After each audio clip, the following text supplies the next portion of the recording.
आज हम जिस शख्सियत के पास बैठे हैं वो किसी तारुफ के मोहताज नहीं। हम सब भाई अमीनुद्दीन साहब से सीखते हैं। टाइम लेंडर के रूह रवां हैं। रूह रवां का जुमला मैंने सोच समझ के इस्तेमाल किया है। एक ढांचा होता है, एक उसकी रूह होती है। तो टाइम लेंडर की भाई रूह है। तो चंद सवालात हैं जो मेरे जहन में थे, आज मैं भाई अमीनुद्दीन साहब से उनके जवाब चाहता हूँ। कैसे हैं आप? अल्हम्दुलिल्लाह हज़रत, तबारकल्लाह, आप तशरीफ़ लाए और आपने वक्त निकाला मेरे लिए। बहुत शुक्रिया। अच्छा, बहुत सारे लोग और मेरे जहन में भी ये है कि मोटिवेशनल स्पीकर जो है ना, ये नौजवानों को ट्रक की बत्ती के पीछे लगा देते हैं। तो काम कर रहा होता है, नौकरी कर रहा होता है, तो आप उनको कहते हैं कि अपना बड़ा विजन बनाए, आप ये करें ये करें, तो वो ना घर का रहता है ना घाट का रहता है। तो क्या करें? ऐसे कई लोग मिलते हैं जो अपनी नौकरी कर रहे होते हैं, छोटा मोटा काम कर रहा होता है, मोटिवेशनल स्पीकर की गुफ्तगू सुनता है, टाइम लेंडर वालों की वर्कशॉप लेता है, और उसके बाद ना वो उससे भी हाथ धो बैठता है, डिप्रेशन टेंशन का शिकार हो जाता है। बहुत ही अहम सवाल आपने पूछ लिया। अच्छा, सबसे पहली बात तो ये है कि मैं एक मोटिवेशनल स्पीकर नहीं हूँ। तो मुझे जो है ना, बराए मेहरबानी जो सुनने वाले देखने वाले हैं और आपसे भी दरख्वास्त है, मुझे मोटिवेशनल स्पीकर्स की फहरिस्त में ना डाला करें। ठीक है। टाइम लेंडर्स मेरे जो हमारा इदारा है वो भी मोटिवेशनल स्पीकिंग का काम नहीं करता। ठीक है। देखिए, मोटिवेशनल स्पीकिंग में और ट्रेनिंग में बहुत फर्क है। मोटिवेशनल स्पीकिंग जो होती है ना, उसमें आप सामने वाले बंदे को या ऑडियंस को आप मोटिवेट करते हैं, आमादा करते हैं, उनमें तहर्रुक पैदा करते हैं कि भाई तुम कुछ करो बड़ा। ठीक है।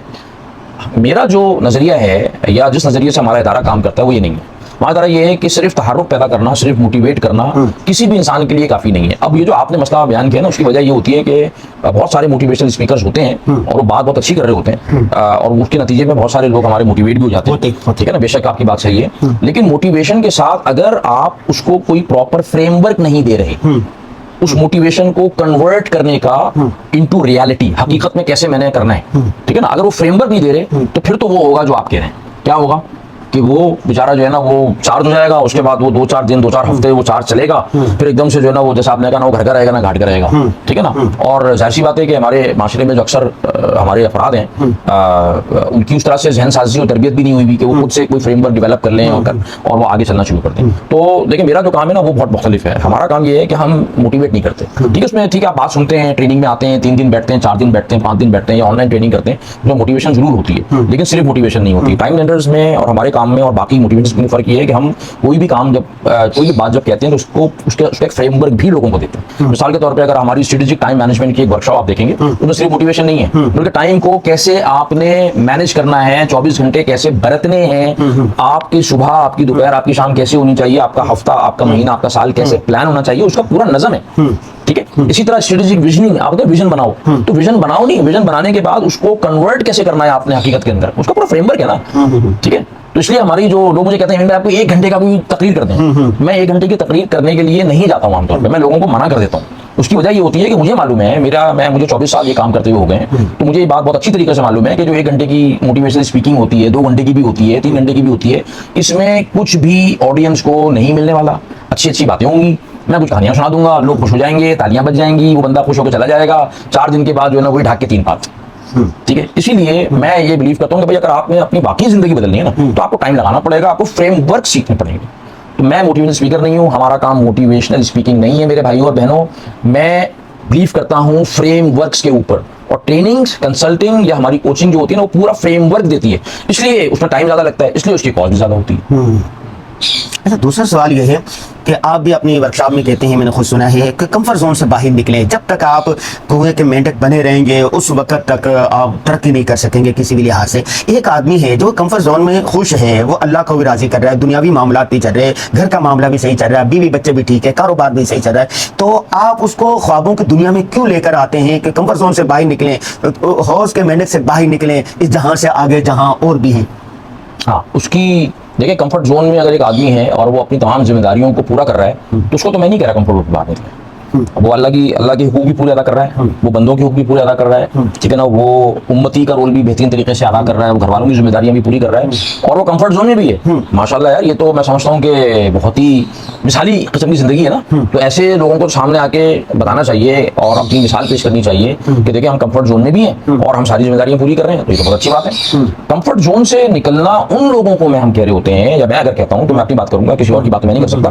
मैं कहता हूँ कि मेरे पास जो लोग आ रहे होते हैं, बहुत बहुत बड़ी तादाद में लोग आते हैं। वो कौन लोग होते हैं? जिनको, जो बेचारे अपनी पर्सनल लाइफ में ग्रो नहीं कर पा रहे होते, वो ये जगह पे आके फंस जाते हैं अपने करियर के अंदर, अपने काम के अंदर, अपने प्रोफेशन के अंदर, अपने कारोबार के अंदर, या वो बेचारा अपनी फैमिली लाइफ में फंस गया है, वो उसकी फैमिली जो है ना डिस्टर्ब है, उसकी बीवी, उसके बच्चे, उसके वालिदैन, उनकी जिम्मेदारियां वो ऐसा तरीके से अदा नहीं कर पा रहा। वो अल्लाह सुब्हानहू व तआला के जो हुकूक हैं, अल्लाह ताला ने जो काम कहे हैं अपने हक के लिए, वो काम सही से नहीं कर पा रहा।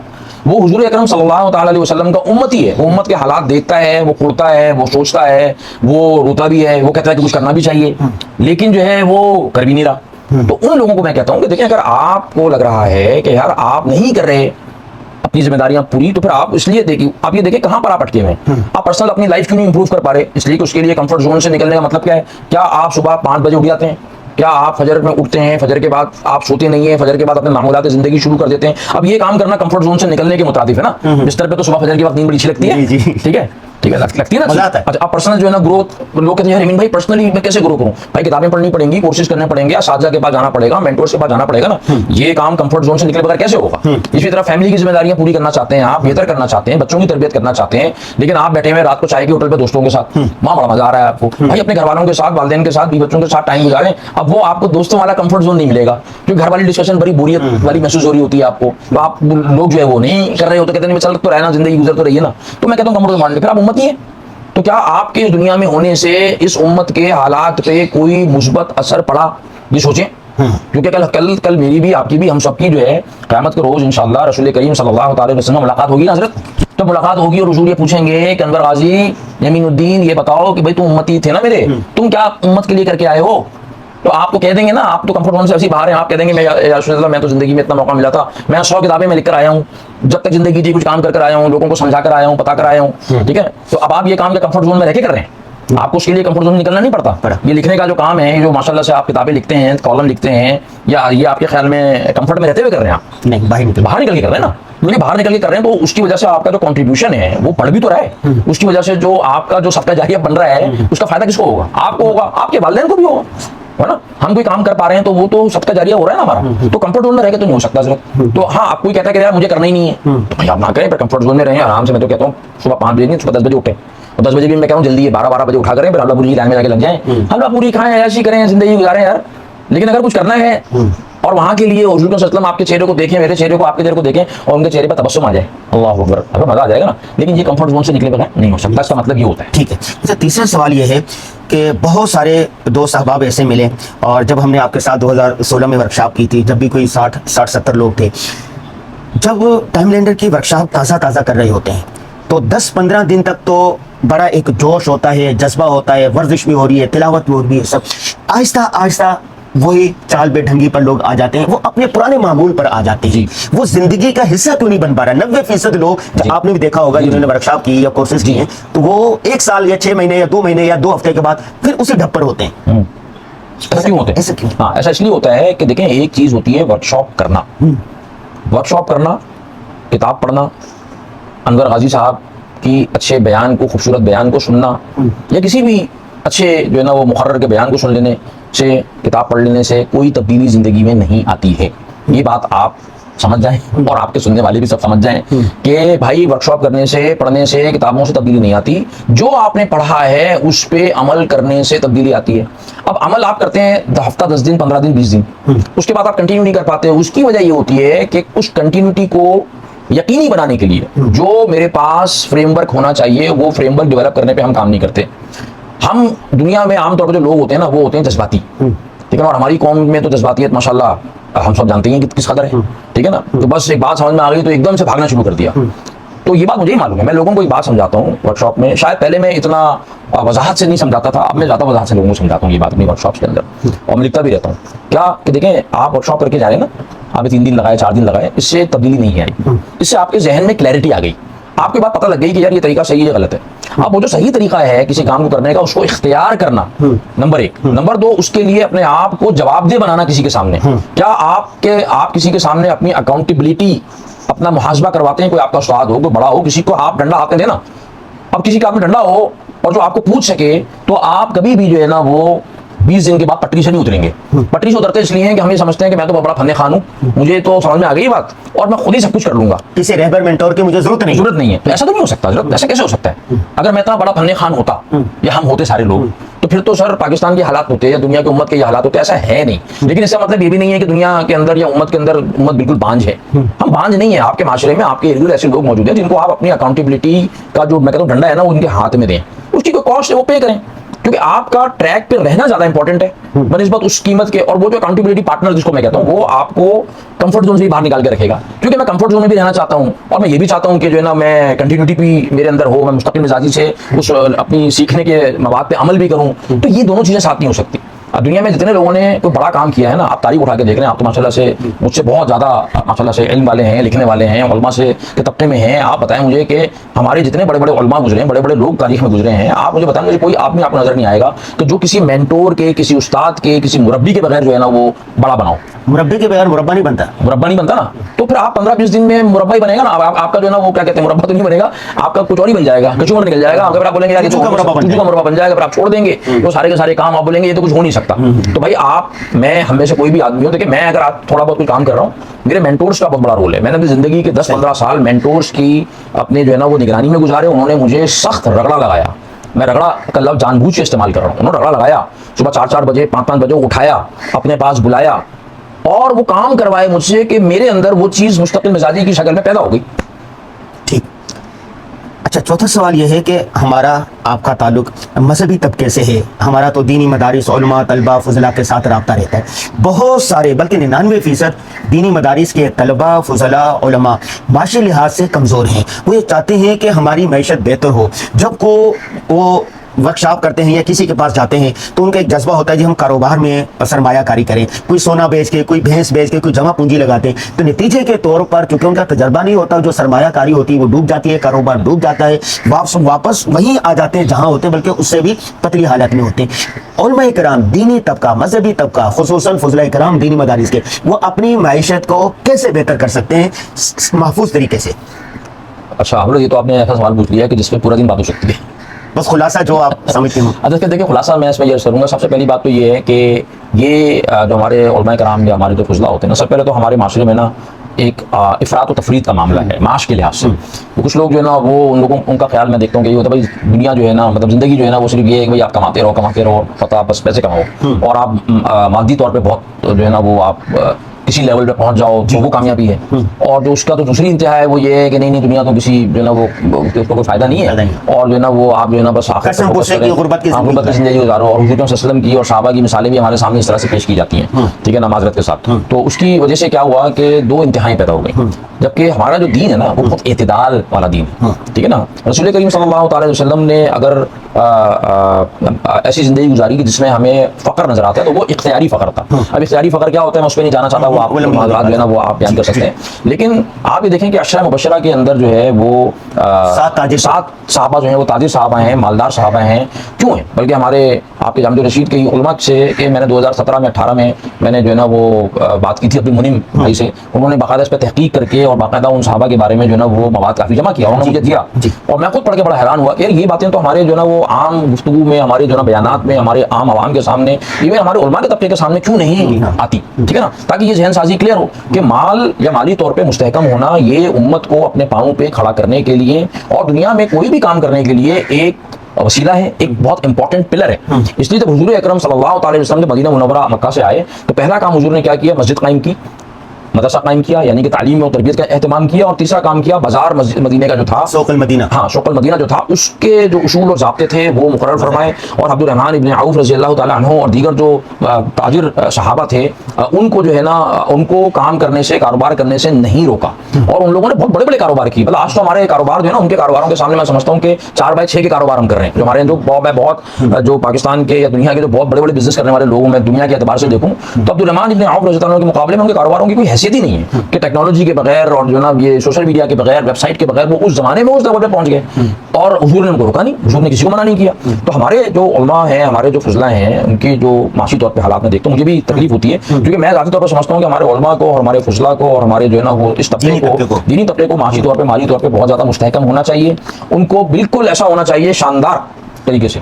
सवाल ये है कि कैसे? हाँ, उसका तरीका ये है कि सबसे पहली बात ये है कि जो आपने इल्म हासिल किया वो इल्म अपनी जगह पर है, अपने लिए आप कोई ऐसी स्किल, कोई ऐसी सलाहियत जो है वो आप सीखें। और आज की दुनिया में जो स्किल्स हैं वो इतनी ज्यादा अवेलेबल हैं, इतना ज्यादा काम अवेलेबल है कि आप अगर सीखें बहुत कम वक्त में सीखी जा सकती हैं। बल्कि मैं आपको मिसाल दे देता हूँ, मेरे ही एक शागिर्द हैं जो कि उलमा के ही तबके से ताल्लुक रखते हैं माशाल्लाह, और माशाल्लाह वो आए हमारे पास आज से जब कई साल पहले वर्कशॉप उन्होंने की, तो मुझे मैं नाम उनका नहीं लेता, लेकिन जब वो आए वर्कशॉप के अंदर मेरे पास किसी ने उनको भेजा, तो वो एक मदरसे में उस्ताद थे और तकरीबन 4,500 रुपये माहाना उनकी तनख्वाह थी, और बेचारे कर्जों में वो डूबे हुए थे, ठीक है ना, और वालिदैन के इलाज के पैसे नहीं थे, अपनी अहलिया के इलाज के पैसे नहीं थे, बच्चों की तालीम और तरबियत का कोई नज़म नहीं था। उनको मैंने जो है ना वो अपने दफ्तर बुला के थोड़ा समझाया, थोड़ी बात बताई, थोड़ा सा उनको मैंने कहा कि देखिए फ्रेमवर्क पे आप चलें, आप पढ़ाएं, लेकिन साथ साथ काम करें, आपको सरमाए की जरूरत नहीं है, आपको कोई सरमाए की जरूरत नहीं है। आप देखें कि मैं कोई स्किल ऐसी डेवलप कर लूँ। तो एक जो हमारे स्टूडेंट हैं जो कि आलिम दीन है, उन्होंने जो है ना मेरे ख्याल में 4 महीने या 3 महीने लगा के माशाल्लाह से जो है ना वो अंग्रेजी थोड़ी सी सीखी और ग्राफिक डिजाइनिंग सीखी, ठीक है, और माशाल्लाह से उन्होंने जो है ना वो ऑनलाइन काम करना शुरू कर दिया और इंटरनेशनल वो क्लाइंट मिलने लगे। आज माशाल्लाह से वो महीने के जो है वो $1,500, $2,000, $2,500 कमाते हैं। एक और हमारे जो ना लाहौर में साहब हैं, वो मैं फारिग थे, तो उन्होंने उनको मैंने कहा कि यार देखें आपके मोहल्ले में जहाँ आप रहते हैं, ठीक है ना, लोगों को बहुत सारे कामों की जरूरत होती है, उनके पास टाइम नहीं होता, मिसाल प्लम्बर चाहिए, इलेक्ट्रिशियन चाहिए, घर में कोई काम करवाना है, आप एक सर्विस शुरू करते हैं व्हाट्सएप पे, और पूरे मोहल्ले का जो व्हाट्सएप ग्रुप बना हुआ है, आप व्हाट्सएप ग्रुप के अंदर जो है अगर आप भी हैं, उन्होंने कहा मैं हूँ, मैंने कहा कुछ नहीं करें, आप कहें कि देखिए मैं अवेलेबल हूँ रोजाना, मिसाल के तौर पे जो है ना दोपहर में 3 बजे से लेकर शाम को 5 बजे तक, आप में से पूरे मोहल्ले में, अब उनके मोहल्ले में कोई तकरीबन 250-300 लोगों के नंबर थे उस व्हाट्सएप ग्रुप में, आप में से जिसको जरूरत हो किसी प्लम्बर की, किसी इलेक्ट्रिशियन की, ग्रोसरी की, घर के किसी काम की, आप मुझे बराह रास्त मैसेज कर दें, मैं जिम्मेदारी लूंगा, मैं वो प्लम्बर अरेंज करूंगा, मैं वो इलेक्ट्रिशियन अरेंज करूंगा, मैं वो काम आपका जो है ना वो पूरी जिम्मेदारी से करके आपको दूंगा, आपको वक्त नहीं लगाना पड़ेगा, आपको परेशानी नहीं होगी, मेरी जिम्मेदारी होगी, और मैं इसी मोहल्ले में रहता हूँ, अगर काम गलत हो, कोई बात हो, अमानत में खयानत हो, तो आप मुझे पूछ सकते हैं। हाँ, उसकी मुझे छोटी सी एक मैंने कहा कि आप फीस ले लें। अच्छा, आपको पता है क्या हुआ, हाँ लोगों ने उनके साथ उनको लोगों ने कहा कि तो बड़ा सर आजकल तो वक्त की किल्लत है ना हर किसी के पास है, ठीक है ना, अब लोगों ने जो है वो उनको काम देना शुरू कर दिया। आज माशाल्लाह से वो सिर्फ लोगों को अपने ही कम्युनिटी में, अपने ही सोसाइटी में लोगों की हेल्प करते हैं, लोगों को छोटे छोटे काम करते हैं, और वो हर काम करने के थोड़े से कोई फीस ले लेते हैं, ठीक है ना, अपना टाइम लगाते हैं। उन्होंने पूरे इलाके के जो ईमानदार अच्छे प्लम्बर इलेक्ट्रिशियन थे वो ढूंढ के उनकी लिस्ट बना ली, दर्जी, लॉन्ड्री वाले, धोबी, लकड़ी का काम करने वाले, जो भी आपके ग्रोसरी वाले वो काम करते हैं, यानी अन्य आप सरमायाकारी, कोई फन सीखे, कोई हुनर सीखे, कोई महारत सीखे, कोई अपना दिमाग भी इस्तेमाल करें, ठीक है ना। अब देखिए इस काम में कौन सा फन चाहिए आपको, आपने व्हाट्सएप के ऊपर आपने लोगों को एक सर्विस प्रोवाइड कर दी ना, और आपने वो काम करवा दिया, और आपने फोन के जरिए से सबसे कनेक्टेड है आप, आपको खुद नहीं जाना पड़ रहा, आपने फोन किया, प्लम्बर उनके घर पे पहुंच गया, उसने काम किया, वो चला गया, उसको पैसे मिल गए, आपको थोड़ा सा कमीशन मिल गया।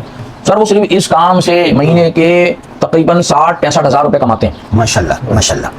अच्छा भाई, 2 घंटे लगाते हैं। ठीक ठीक, तो यानी पैगाम यह है कि फुज़लाए किराम, उलमाए किराम, तलबा सरमायाकारी करने के बजाय कोई हुनर, कोई फन, कोई महारत सीखे। बिल्कुल बिल्कुल बिल्कुल बिल्कुल। अच्छा, आखिरी सवाल ये है कि ये जेनजी का दौर है, नई जनरेशन का दौर है, नई जनरेशन हर चीज पर सवाल उठाती है, हत्ता कि माबादत तबइयात पर भी सवाल उठा रही है, और ऐसे ऐसे सवाल उठा रही है जो सवाल बनता नहीं है। बहुत सी चीजें ऐसी है ना, हुक्म ताबुदी होता है कि अल्लाह का हुक्म है बस मानना है। नमाज पढ़ने के कोई फवाइद भी होंगे, लेकिन एक ये है कि अल्लाह का हुक्म है, हमने नमाज पढ़नी है, अल्लाह का हुक्म है रोजा रखना है, रोजा रखने के फवाइद अपनी जगह। तो आप जेनजी को क्या पैगाम देंगे कि उनके सुलगते हुए मसाइल किस तरह हल हो सकते हैं कि वो हर चीज पर सवाल ना उठाएं, जब वो सवाल उठाते हैं जवाब नहीं मिलते तो वो बगावत पर उतर आते हैं। अब तो देखिए मेरी राय है कि मैं जेन जी के मुकाबले में जो उनके बड़े हैं ना, हम हमारे वालिदैन, असल में हुआ क्या कि मैं समझता हूँ कि जेन जी जिस जमाने में ये बच्चे बड़े हुए हैं, ये बड़े हो रहे हैं, क्योंकि उनका एक्सपोजर है बहुत ज्यादा, और सोशल मीडिया के जरिए, इंटरनेट के जरिए, मीडिया के जरिए हर तरह की इंफॉर्मेशन अवेलेबल है। मैं नॉलेज नहीं कह रहा, मैं इंफॉर्मेशन कह रहा हूँ। इंफॉर्मेशन में और नॉलेज में बड़ा फर्क है ना, और वो अनफिल्टर्ड अवेलेबल है, ठीक है ना। जब कोई चीज अनफिल्टर्ड अवेलेबल हो और एक बच्चा अनफिल्टर्ड उस इंफॉर्मेशन के को सुनते देखते बड़ा हो रहा हो, तो उसके जहन में तो बहुत सारी चीजें जो है ना वो गलत तरीके से सराहियत कर जाएंगी ना। तो सबसे पहली बात तो ये है कि जो वालिदैन है ना, अब उनको ये समझ होनी चाहिए कि चूंकि एक्सपोजर बहुत ज्यादा है और आप एक्सपोजर बहुत ज्यादा रोक नहीं सकते, तो बच्चा जब छोटा है ना तो वहां से ही उसको उसकी तरबियत, जहनी सहनसाजी उसकी शुरू कर देनी चाहिए बहुत सारी चीजों के ऊपर। नंबर 1। नंबर 2, जो हमारा जो मौजूदा तालीमी निज़ाम है स्कूलिंग का या और चीज़ों का, ये तालीमी निज़ाम बदकिस्मती से वही चला आ रहा है जो 1980-90 का था, जिसमें हम जब बचपन में थे तो हमें सवाल पूछने की ज्यादा इजाजत नहीं होती थी, बस कह दिया, बस सवाल पूछने वाले को बदतमीज कहा जाता है, बदतमीज, बेअदब, ठीक है ना, बात चुप, अबू ने कह दिया, खत्म हो गई बात, उस्ताद ने कह दिया, चुप करके बैठ जाओ। अच्छा, हम भी चुप करके बैठ जाते थे, हमारा इतना एक्सपोजर नहीं था। लेकिन सर ये जो तरीक़ाकार है ना, ये अब नहीं चल सकता। ये असातिज़ा को, हमारे तालीमी इदारों के जो भी जिम्मेदारान हैं, उनको और वालिदैन को सबको समझना होगा, ठीक है ना। तो बच्चे से आपको, इन बच्चों से शुरू से आपको दोस्ताना रवैया भी तैयार करना है और इनको आपने बात समझानी है, लेकिन समझाएंगे कब, जब कुछ समझ में आएगी। अब होता क्या है कि बच्चे का कोई सवाल है, अब मुझे खुद नहीं समझ आ रहा, मेरे पास जवाब ही नहीं है, तो मैं जवाब उसको जब दे नहीं पाता हूँ तो मैं उसको डांट के खामोश कर देता हूँ। जब डांट के खामोश कर दूंगा तो बगावत पैदा होगी ना, ठीक है ना। तो डांट के खामोश करना इसका हल नहीं है। इसका हल ये है कि हाँ, तुम्हारा सवाल तो बहुत वैलिड है, आप उसके सवाल को आउटराइटली रिजेक्ट ना करें। कोई सवाल तो बात सही है तुम्हारी, भाई इस पे बात करते हैं, ठीक है ना, ये तो बात सही है। अब देखें, किसी उस्ताद के पास, फिर मैं कहूँगा किसी मुरब्बी के पास, किसी जय्यद आलिम दीन के पास, ऐसे हजरात के पास जाके उनसे पूछें, उनसे बात करें और फिर उन बच्चों के लिए जो है वो उनको बच्चों को जवाब दें, ठीक है ना। हाँ बेटा, ये जवाब तो मुझे नहीं मालूम, मैं इसके ऊपर ना वर्किंग करके फिर हम जो है 2 दिन में बैठते हैं, बात करते हैं इसके ऊपर, ठीक है ना। जब हम जवाब ही नहीं देते, उससे दोबारा भी नहीं बैठते, अब वो जवाब इधर उधर से ढूंढता है, उसको जवाब मिलता नहीं है, वो कंफ्यूजन पैदा हो जाती है, फिर वो बगावत, गलत जवाब मिलता है, गलत जवाब मिलता है, गलत जवाब मिलता है ना। तो ऐसा नहीं है, देखिए ऐसा नहीं है कि जवाब नहीं है, जवाब है, जवाब तो हर चीज का है।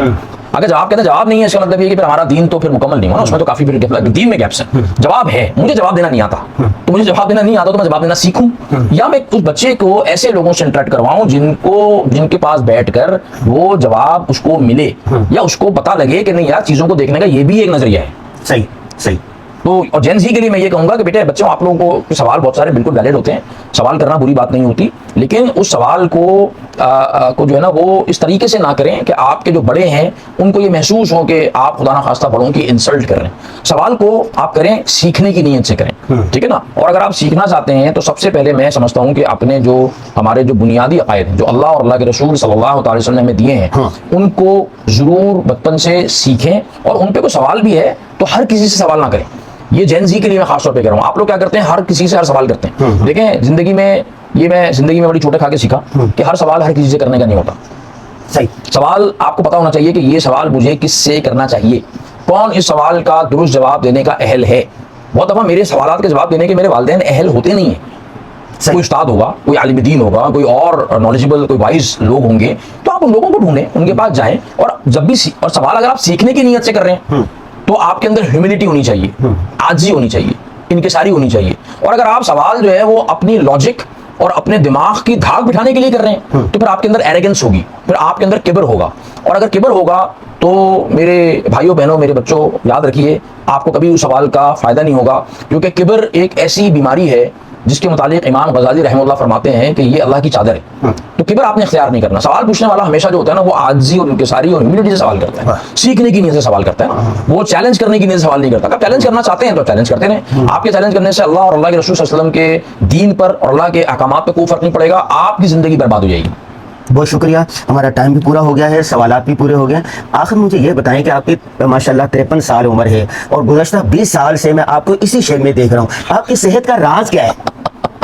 नहीं देखिए, बात ये है, आप लगते 22-23 साल के हैं। अल्लाह अल्हम्दुलिल्लाह, अगर ऐसा है तो ये तो अल्लाह का फजल है। अच्छा देखिए, उसकी मैं तो मुझे किसी ने जो है दुबई में मेरा क्लाइंट उन्होंने सवाल पूछा, तो उन्होंने कहा आपकी उम्र 40 साल होगी। मैंने कहा 40 साल नहीं है, मेरी उम्र तकरीबन 52-53 साल हो गई है। तो देखिए उसकी वजह ये तो अल्लाह का फजल है। दूसरी बात ये है कि मैं एक और नतीजे पर जिंदगी में 52 साल की जिंदगी में 53 साल में पहुंचा हूँ कि भाई इंसान को जो है ना वो रहना चाहिए खुश रहना चाहिए। हाँ भाई, हालात तो देखें, ऊपर होते हैं नीचे होते हैं, कभी आपके तबीयत के मुवाफिक होंगे, कभी आपकी तबीयत के मुखालिफ होंगे, तो तिलकल अय्याम नुदाविलुहा बैनन नास। तो अल्लाह सुब्हानहू व तआला जो है ना वो देखें जिंदगी में अय्याम दिन बदलते रहते हैं, पलटते रहते हैं, चेंज होते रहते हैं। कोविड आ गया, माली तौर पे हम भी परेशान हो गए, काम बंद हो गया, ये हो गया, वो हो गया, बीमारी आ जाती है, कभी जो है ना को घर में कोई मसला आ जाता है। ये सब चीजें जिंदगी में है, लगी हुई है, हिस्सा है, जिंदगी का हिस्सा है। क्या हुज़ूर सल्लल्लाहु अलैहि वसल्लम के साथ ऐसा नहीं हुआ?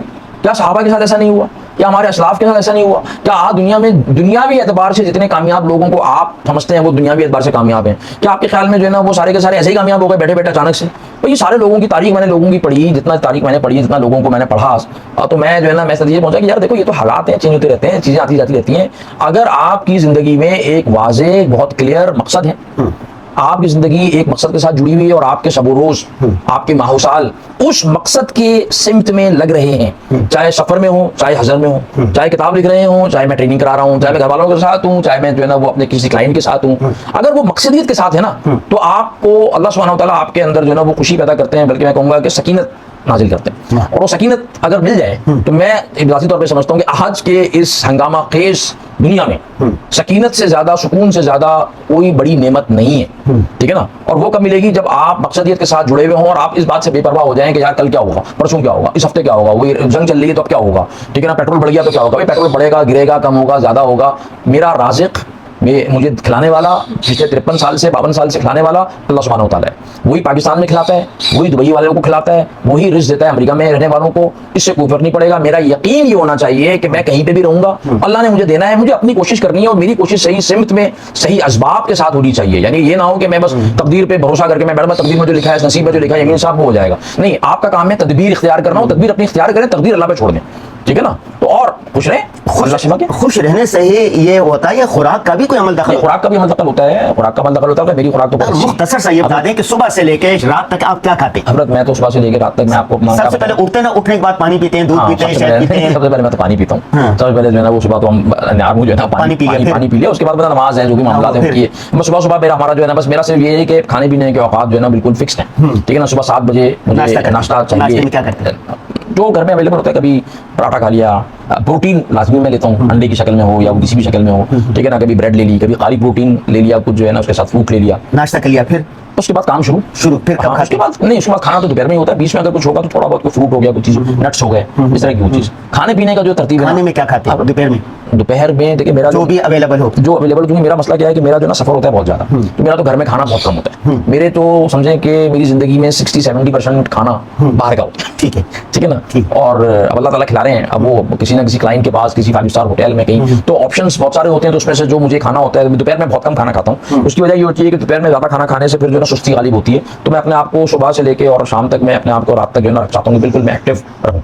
और खाना बहुत मुख्तसर सा खा के, एक चपाती खा ली ज़्यादा से ज़्यादा रात को, और उसके बाद कयूला किया आधे पौने घंटे का। फिर अपना काम तकरीबन मगरिब तक मैं काम करता हूँ। मगरिब तक या मगरिब से 1 घंटा पहले मैं अपने काम, जो प्रोफेशनल काम होते हैं, आमतौर पे वो मैं रोक देता हूँ। फिर शाम को अगर मैं घर पे होता हूँ तो घर वालों के साथ, बीवी बच्चों के साथ, बाहर होता हूँ तो जहाँ पे होटल में, जहाँ पे भी मैं हूँ, कमरे में आता हूँ और मैं आराम करता हूँ। अपने जो है ना शाम के कुछ मामूलात हैं वो मैं करता हूँ। उसके बाद मगरिब के फ़ौरन बाद मैं डिनर कर लेता हूँ। तो मैं रात में लेट डिनर नहीं करता हूँ, मैं लेट नाइट पार्टीज़ में नहीं जाता हूँ, मैं रात की देर वाली दावतें अवॉइड करता हूँ। और मेरा रात में सोने का और जागने का मेरा फिक्स मामूल है। साल के तकरीबन 365 दिन वो सेम मामूल मेरा रहता है, उसमें कोई तब्दीली नहीं आती। छुट्टी का दिन हो या वो छुट्टी का दिन ना हो, रात को 10:30 बजे, 10-10:30 बजे मैं जिनके बिस्तर पे हम चले जाते हैं और सुबह हम जो है ना वो अपने फजर से पहले जो है ना वो उठ जाते हैं। सब में वर्जिश का जी, इस सब में वर्जिश का है? इस सब में वर्जिश जो है ना वो रेगुलर मेरी नहीं होती है। अगर होती है तो वो आमतौर पे सुबह फजर के बाद होती है, 45 मिनट की या आधे घंटे की जो है ना वो वॉक की शक्ल में होती है, या कभी वो शाम को होती है। और अगर मैं सफ़र में होता हूँ तो फिर मैं वहाँ पे अपनी तरतीब के हिसाब से जो है ना वो